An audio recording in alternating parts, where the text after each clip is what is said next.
सबसे पहले मैथ्स खबरें के यूट्यूब चैनल में आप सभी लोग को स्वागत है।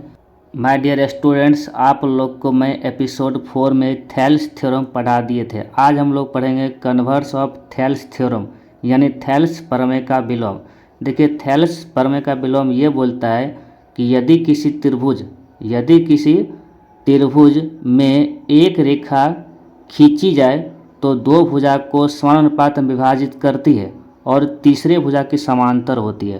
तो देखिए, हम मान लिए एक त्रिभुज ए बी सी है ना, जिसमें एक रेखा हम डी खींचे जो दो भुजा ए बी और ए सी को समान अनुपात में विभाजित करती है।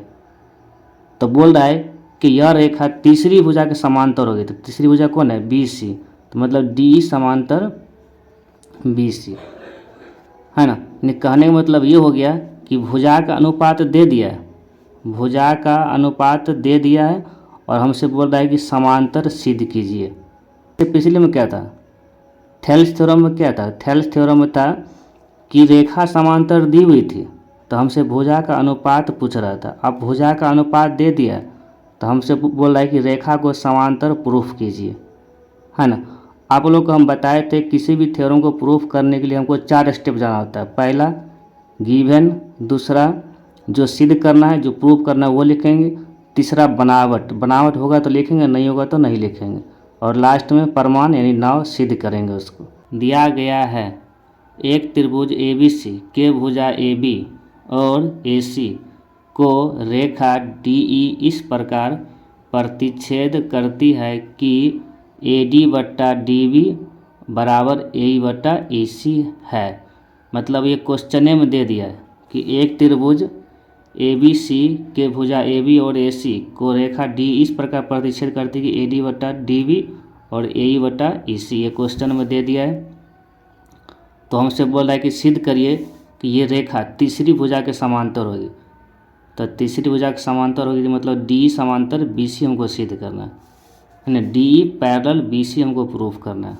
तो हम लिख भी दिए टू प्रूफ निश्चित करना है डी पैरेलल बी सी। और देखो यहाँ पर हम कंस्ट्रक्शन करेंगे।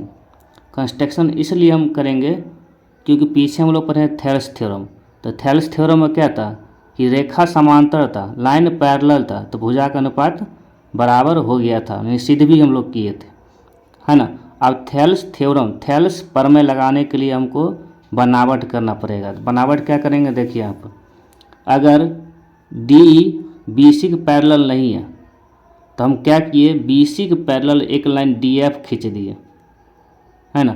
अगर डी ई बी सी के पैरेलल नहीं है तो हम क्या किए, बी सी के पैरेलल एक लाइन क्या खींच दिए, डी एफ, है ना, जो हम लिख भी दिए बनावट में कंस्ट्रक्शन में। देखिए, है ना, डी पैरेलल बी सी अगर नहीं है, काट दिए पर नहीं है, तो डी एफ किसके पैरेलल? बी सी के पैरेलल हम खींच दिए।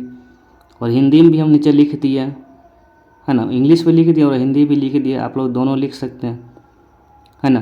इंग्लिश मीडियम वाले इंग्लिश लिख लेंगे, बिहार बोर्ड वाले बिहार, तो हिंदी लिख लेंगे वो, है ना। चलिए अब इसको प्रूफ करते हैं। वीडियो में बने रहिए, कहीं जाइएगा मत, बहुत इंपॉर्टेंट है, मोस्ट इंपॉर्टेंट है। या तो आपको एग्जाम में थेल्स थ्योरम या थेल्स थ्योरम का विलोम ही पूछता है ना, कन्वर्स ही पूछता है, इसीलिए कहीं जाइएगा मत, वीडियो में बने रहिए। चलिए इसको प्रूफ करते हैं, प्रमाण करते हैं, है ना। बताइए, डी बी सी के पैरेलल नहीं है तो हम कंस्ट्रक्शन किए, डी एफ किसके पैरेलल है? बी सी के पैरेलल है ना। तो पहले कंस्ट्रक्शन से ही चलते हैं, पहले बनावट से ही चलते हैं, है ना। तो बताइए डी एफ किसके पैरेलल है? बी सी के पैरेलल है।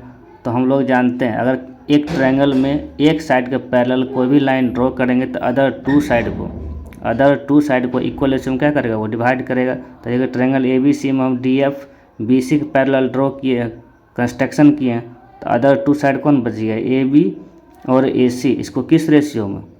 इक्वल रेशियो में डिवाइड करेगा, है ना, समान रेशियो में डिवाइड करेगा, समान अनुपात में डिवाइड करेगा। तो इधर क्या बनेगा? ए डी बटा बी डी, इधर क्या बनेगा? ए एफ बटा एफ सी, क्योंकि हम डी एफ लिए हैं, जो यहाँ हम लिख भी दिए। देखिए, ए डी बटा डी बी बराबर ए एफ बटा F C by Thales theorem, Thales प्रमेय। इसको समीकरण फर्स्ट मान लेंगे, बट क्वेश्चन से भी कुछ दिया हुआ है। क्वेश्चन से क्या दिया हुआ है?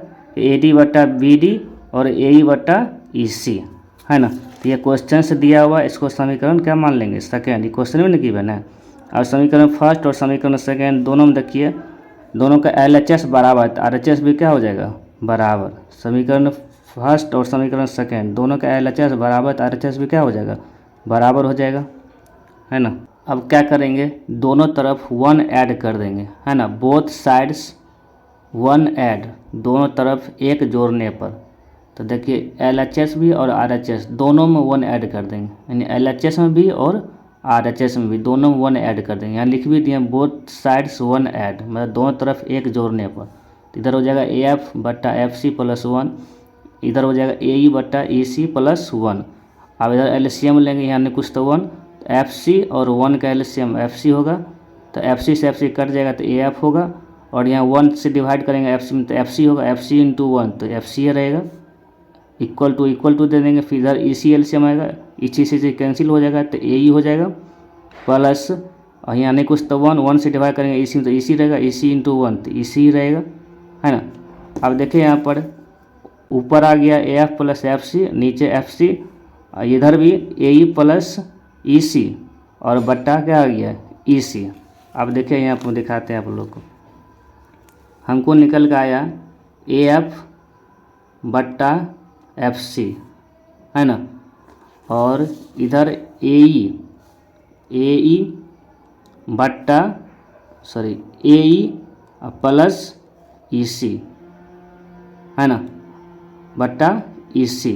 अब बताइए AF और FC को जोड़ेंगे तो पूरा AC होगा, है ना, और AE और EC को जोड़ेंगे तो पूरा AC ही होगा ना।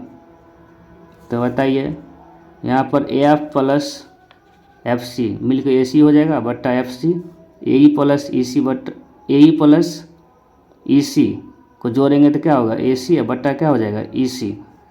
अब देखिए दोनों तरफ AC क्या है, बराबर है, नहीं दोनों तरफ का अंश बराबर है ना, नोमिनेटर बराबर है, तो डिनोमिनेटर नहीं हर भी क्या हो जाएगा, बराबर हो जाएगा, है ना।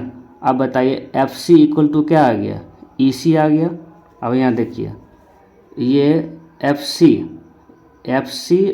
इक्वल टू आ गया EC, है ना, FC इक्वल टू क्या आ गया EC। अब बताइए ये डिस्टेंस यहाँ से यहाँ तक है और ये डिस्टेंस यहाँ से यहीं तक है। अब बताइए ये इतना डिस्टेंस इतना कभी बराबर होगा, नहीं होगा, है ना। ये इतना डिस्टेंस कभी इतना के बराबर होगा, कभी नहीं होगा, है ना। तो ये बराबर तब होगा, है ना, ये FC और EC बराबर तब होगा जब ये F पॉइंट कहाँ पर होगा, E पर होगा, है ना। ये FC और EC बराबर तब होगा जब F पॉइंट कहाँ पर होगा, E पर होगा, है ना। और जब F पॉइंट E पर आएगा तो DF पहले से किसके पैरेलल है, BC के कंस्ट्रक्शन से, और DF आएगा DE पर तो DF DE के इक्वल हो जाएगा, तो DE भी किसके पैरेलल हो जाएगा, BC के पैरेलल हो जाएगा, है ना। DE भी किसके पैरेलल हो जाएगा, BC के पैरेलल हो जाएगा, है कि नहीं है। तो हम लिख भी दिए नीचे देखिए आप, this is possible only when F and E coincide, मतलब ये पॉसिबल तब है ना, यह पॉसिबल तब है जब F और E कहाँ होगा, एक ही पॉइंट पर होगा, एक ही जगह होगा। कोइंसाइड मतलब एक ही जगह होता है ना। That means DF is the itself, है ना, मतलब DF कहाँ होगा, DE पर होगा। तो बता DF किसके पैरेलल है, BC गिवन है कंस्ट्रक्शन से, और जब DF BC के पैरेलल हो गया और DF DE के इक्वल भी है तो DE भी किसके पैरेलल हो जाएगा, BC के पैरेलल हो जाएगा। और यही हमको प्रूफ करना था, और इसका हिंदी हम नीचे भी लिख दिए। ऐसा मैं करता हूँ कि पहले आप लोग को त्रिभुज चैप्टर यानी ट्रायंगल चैप्टर का जितना भी थ्योरम है पहले आप लोगों को मैं पढ़ा देता हूँ, और लास्ट में मैं क्वेश्चन करवा दूँगा, है ना। और एक चीज़ आप लोग ध्यान दीजिएगा, जितना भी थ्योरम पढ़ा रहे हैं ना सबको कम से कम 4 बार 5 बार बनाइए, ताकि आप लोग को याद ही हो जाए। और सामने आप लोग का एग्ज़ाम भी है, चाहे CBSE बोर्ड या बिहार बोर्ड, दोनों का एग्ज़ाम बहुत नज़दीक आ गया, इसीलिए आप लोग जी तोड़ मेहनत करिए, है ना। और कहीं भी आप लोग को समझ में नहीं आता है तो आप लोग कमेंट में बताइए, हम फिर से उसको समझाएंगे, है ना। आज के लिए इतना ही रहने दीजिए, मिलते हैं आप लोग से अगले वीडियो में। हाँ, अगर आप इस चैनल पर नहीं है तो चैनल को सब्सक्राइब कर लीजिए और शेयर करना भी नहीं भूलिएगा। जय हिंद, जय भारत।